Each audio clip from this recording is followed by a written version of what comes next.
오늘 본문 말씀인 에베소 1장 18절에서 말씀이 우리의 눈이 밝아졌다라고 말씀합니다. 이제 우리는 눈이 밝아져 하나님을 바라보는 자들이 되었다라는 말씀입니다. 이전에 우리는 어둠에 거하여 하나님을 바라볼 수 없었습니다. 그러나 이제는 눈이 밝아져 하나님을 바라보는 자들이 되었습니다.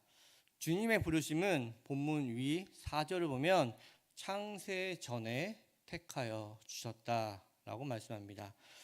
그리고 5절 우리의 부르심은 우리가 눈이 밝아짐은 하나님의 기쁘신 뜻대로 예정하신 것이며 11절입니다. 하나님의 모든 일을 그의 뜻과 계획에 따라 선택하여 주셨다라고 바울은 고백하고 있습니다.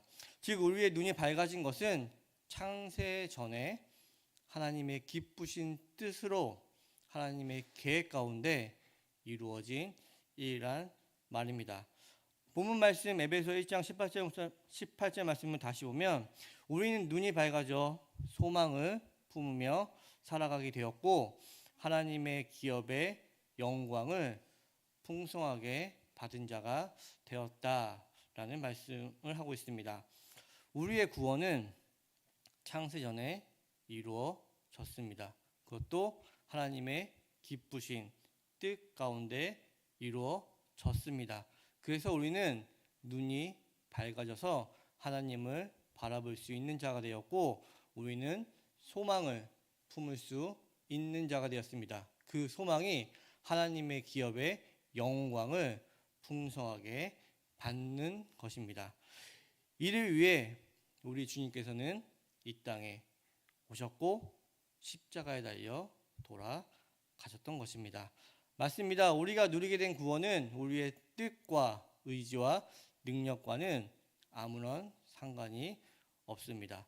저를 포함한 모든 인간은 창세 전에 하나님의 뜻을 알 수 없었습니다. 하나님의 계획을 알지 못하였습니다. 그런 인간을 위해 하나님은 뜻을 세우셨고 계획을 세워 주셨습니다. 즉 우리의 구원, 우리가 눈이 밝아져서 하나님을 바라볼 수 있게 된 것은 우리의 뜻과 의지와는 아무런 상관이 없습니다. 더더욱 우리의 능력으로 인한 것이 아니라 예수 그리스도의 능력으로 우리는 구원을 받아 눈이 밝아져 하나님을 바라볼 수 있게 되었습니다. 그렇게 오늘 챔버스 목사님은 우리가 구원받기 위해 할 수 있는 것은 아무것도 없다라고 분명하게 말씀하십니다. 그러나 그 뒤에 챔버스 목사님은 이런 말씀을 또한 하십니다.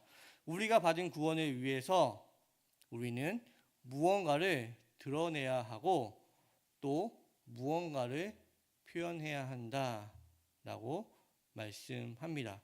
우리의 구원을 위해서 우리는 아무것도 할 수 없습니다. 우리의 구원에 우리의 의지, 능력 어떤 것도 보탤 수 없습니다.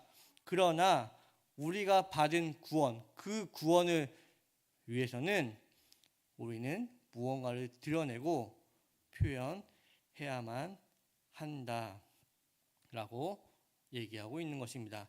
그럼 우리가 받은 구원받은 자로서 주님의 기업의 영광을 풍성하게 받은 자로서 우리는 삶에서 드러내고 표현해야 되는 것이 무엇일까요? 오늘 본문 말씀 이유를 보면 20절 우리를 살리셨다고 말합니다. 21절을 보면 우리를 모든 이름 위에 뛰어나게 하셨다라고 말씀하고 계시고 23절을 보면 그리스도의 충만함으로 우리를 채워주신다 라고 이야기하고 있습니다. 이를 한마디로 요약하면 무엇일까요? 그것은 우리에게 생명이 주어졌다라는 것입니다. 우리에게 생명을 주셨다는 것이고 이것이 우리의 출발점이어야 한다는 것입니다. 우리가 삶에서 드러내고 표현해야 되는 것의 출발점은 우리 안에 생명이 주어졌다라는 말씀입니다. 우리 예수님께서는 십자가에 자신을 내어놓으시면서까지 우리에게 생명을 주셨습니다. 우리는 그 생명에 집중해야 하고 삶에서 그 생명을 드러내고 표현해야 합니다. 즉, 내 안에 있는 생명이 나의 삶의 실제가 되어 우리는 모든 이를 위해 뛰어날 수 있습니다. 우리의 삶을 통해 우리는 이 생명을 통해 예수 그리스도의 충만함으로 풍성해질 수 있다라는 것입니다. 이것이 하나님이 우리에게, 여러분들에게 허락하신 기업의 영광의 풍성함입니다. 어떠십니까? 우리 세움노래교회 성도님들은 이러한 주님의 기업의 풍성함을 누리는 삶을 살고 계신가요? 구원받았다는 것은 내 안에 생명이 있다라는 것입니다. 그리고 이 말은 나의 삶의 모든 부분에서 생명이 살아 움직인다라는 말입니다. 즉, 여러분들 삶의 모든 순간에 여러분들의 생명이 살아있고 그것을 누리면서 살아가야 한다는 말씀입니다. 근데 문제가 하나 있습니다. 우리가 좋을 때, 평안할 때는 은혜라는 고백을 하면서 내 안에 있는 생명을 느끼고 누리며 사는 것처럼 보입니다. 그러나 나에게 시련, 고난, 역경이 다가올 때는 어떠십니까? 오늘 말씀 제목은 시련에 대항하는 습관입니다. 시련에 대항하는 습관입니다. 내 안에 생명이 있다는 말은 그리스도 안에서 평안하고 기쁘고 즐거움을 누리는 자가 되었다라는 것은 분명한 사실입니다. 그리고 우리가 잊지 말아야 할 것은 그와 동시에 시련, 고난, 역경도 겪을 수 있고 아픔과 고통도 느끼는 자가 되었다라는 말이기도 합니다. 즉, 우리 안에 생명이 있다는 것은 기쁘고 좋은 일만을, 내가 원하는 일로만 나아가겠다는 그런 순탄한 어떤 것을 보장하는 프리패스 같은 느낌이 아니라는 것이고, 세상에서 보장하는 성공을 보장하는 의미로서 우리 안에 생명이 주어졌다라는 것은 아닙니다. 제가 좀 전에 우리 안에 생명이 주어졌다는 것은 기쁘고 즐거움을 누리는 자가 되었다라고 말씀드린과 동시에 시련과 고난도 겪을 수 있다라고 말씀을 드렸습니다. 왜일까요? 왜 예수 그리스도의 생명이 주어졌는데 기쁘고 즐거운 일만 누리는 것이 아니라 시련과 고난도 겪을 수 있는 것일까요? 생각해보면 간단한 문제입니다. 여러분들이 살아있다는 증거입니다. 여러분들의 삶을 되돌아보시기 바랍니다. 여러분들에게 생명이 있기 때문에 여러분들은 기쁘고 즐거운 일을 경험합니다. 그와 동시에 여러분들은 생명이 붙어있기에 아프기도 하고 배고프기도 하고 피곤하기도 한 것입니다. 생명이 있다는 것은 기쁘다는 것을 보장하는 것이 아니라 우리들의 모든 삶을 누릴 수 있다는 의미가 된다는 것이죠. 영적인 의미의 생명도 똑같습니다. 그리스도의 생명이 우리에게 주어졌다는 것이 세상에서 어떤 행복, 내가 원하는 길로 갈 수 있다는 의미가 아니고, 그 생명을 통해 우리는 주님의 기업의 풍성함을 누리는 자가 되었다라는 의미입니다.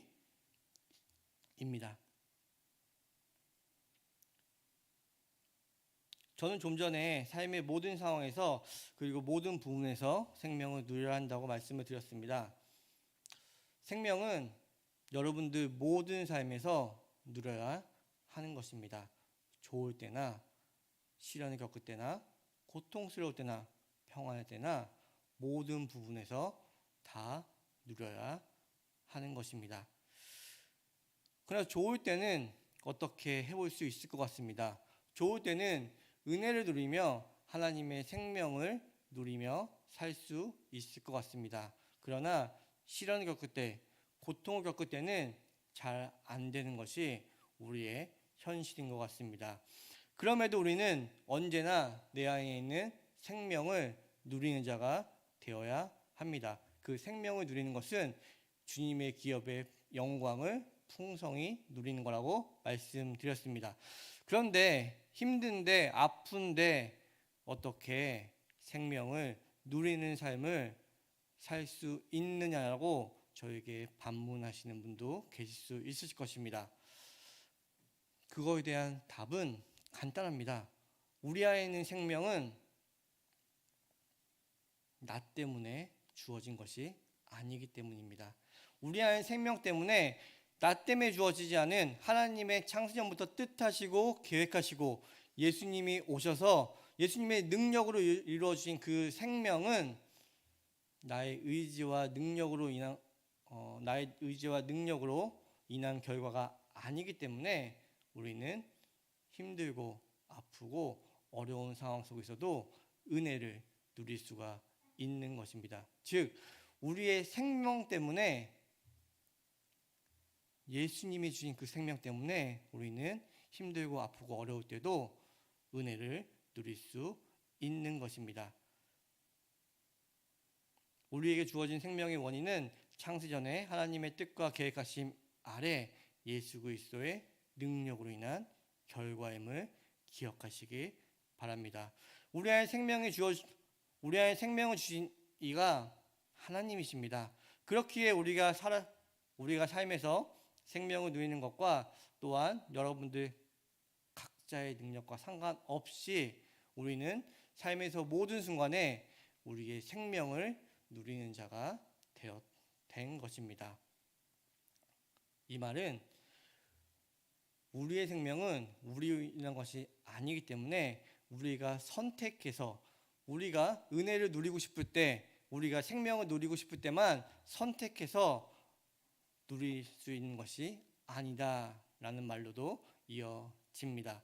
즉 우리 안에 생명은 하나님의 뜻과 그리스도의 능력으로 이루어진 것이기 때문에 우리의 의지와 능력과 상관없이 우리는 항상 누려야만 하는 것입니다. 즉 우리 안에 있는 생명은 나의 뜻, 의지, 선택이 아니라 하나님의 뜻, 계획에 의한 예수 그리스도의 능력으로 인한 것입니다. 그렇기 때문에 우리는 생명을 누려도 되고 안 누려도 되는 선택의 자리에 있는 것이 아니라 우리는 생명을 누리는 삶을 살아야만 하는 당위적인 그런 위치에 있는 자입니다. 이것이 오늘 말씀 제목인 시련에 대항하는 습관입니다. 시련에 대항한다라는 말은 시련을 극복하기 위한 어떤 방안을 강구해야 한다는 말씀이 아닙니다. 이 말은 시련에 대항해야 한다는 말은 생명을 가진 자로서 우리가 생명을 인식하고 우리가 생명을 가진 존재라는 것을 알아야 한다는 것입니다. 여러분들이 가진 그 생명이 하나님께로부터 온 것임을 알고 고백한다면 여러분들이 겪고 있는 시련 또한 그 생명을 주신 하나님이 허락하셨다는 것을 인정하고 고백해야 합니다. 그렇다면 여기서 한 가지 더 생각해 볼게. 시련을 주신 하나님의 목적이 무엇일까요? 라는 말씀을 드리고 싶습니다. 하나님은 신실하신 분이십니다. 폭군이 아니시죠. 이유 없이 여러분들을 힘들게 하기 위해 시련을 허락하신 것은 아닐 것입니다. 하나님은 여러분들에게 생명을 허락하셨고 기쁘고 즐거운 삶을 누리도록 그 길을 인도하십니다. 그럼에도 하나님은 시련을 또한 허락하셨습니다. 하나님은 우리에게 왜 시련을 허락하신 것일까요? 시련이 닥쳤을 때 우리가 생명을 가진 자로서 그 생명을 누리는 자의 모습은 시련의 아픔이나 힘듦을 극복하는 것에 있지 않습니다. 우리가 시련이나 어려움이 닥쳤을 때 우리가 해야 될 노력이나 우리가 힘을 쏟아야 되는 것은 나의 아픔과 힘듦을 없애는 것이 아니라 생명을 주신 그 하나님의 뜻과 목적과 계획하심이 무엇인지에 대한 시선을 돌리는 것입니다. 이것이 시련에 대항하는 그리스도인의 올바른 모습일 것입니다. 저는 시련을 겪을 때 아프지 않다, 힘들지 않다라고 말씀드리는 것이 아닙니다. 시련은 아프고 힘든 것입니다. 그러나 그 아프고 힘들고 우리가 살아있기에 우리가 느끼는 그 시련을 통해 하나님의 목적하심과 뜻하심이 있다라는 것입니다. 우리의 의지나 노력, 힘으로 우리는 우리의 시련을 이겨나갈 수 없습니다. 극복할 수 없다라는 것입니다. 우리가 우리에게 있는 시련을 기쁨으로 바꾸기 위해서는 하나님의 뜻과 목적에 집중해야 합니다. 하나님의 뜻과 목적을 바라보아야만 한다는 것입니다. 시련이 닥쳤을 때 우리가 하나님의 뜻하심과 목적하심을 바라볼 수 있다라면 우리는 불평하지 않을 수 있습니다. 우리가 겪는 시련을 통해서도 예수 그리스도의 은혜를 고백하는 삶 가운데로 나아갈 수 있다라는 말씀입니다. 시련이 닥쳤을 때 내 안에 있는 생명, 즉 살아있음을 바라보며 하나님의 뜻과 목적에 시선을 돌리시길 바랍니다. 그러한 삶이 여러분들에게 시련이 겪었을 때 예수 그리스도를 통한 그 은혜를 고백하는 순간으로 이어질 수 있기 때문입니다. 기쁠 때나 슬플 때나 평안할 때나 시련이나 고난을 겪을 때 우리는 항상 모든 순간에 은혜를 누려야만 합니다. 이것은 내 안에 있는 예수 그리스도의 생명 안에서만 가능한 일입니다. 이 생명을 누리는 자, 생명을 바라보는 자로서 하나님의 뜻과 목적에 시선을 고정할 수 있는 축복이 여러분들의 모든 삶에 넘치기를 주님의 이름으로 축복합니다. 함께 기도하시겠습니다. 하나님 아버지 감사합니다. 이 예배를 통해 말씀을 듣게 하시고 깨닫게 하시면 감사드립니다. 그리고 깨달은 말씀을 통해 성도인들의 삶에 변화를 이끌어 주실 것 또한 믿고 인도하여 주시옵소서. 우리 성도님들의 생명을 얻은 자로서 그 생명의 원인이 하나님의 뜻과 계획 그리고 예수 그리스도께 있음을 고백하게 하시옵고 성도인들의 삶이 그 생명을 항상 누리는 귀한 하나님의 자녀의 삶 되도록 인도하여 주시고 보호하여 주시옵소서. 시련과 어려움 중에 계신 성도님들 계십니다. 평안하고 기쁜 일이 넘칠 때와 마찬가지로 시련을 통해서도 하나님의 생명을 누리는 자로 이끌어 주시옵소서. 시련으로 인한 아픔과 힘듦을 없애려 했던 힘과 노력을 하나님의 뜻과 목적하심을 바라보는 시선으로 돌릴 수 있도록 세움누리교회 성도님들을 인도하여 주시옵소서. 이 모든 말씀 우리 주 예수님의 이름으로 기도드립니다. 아멘.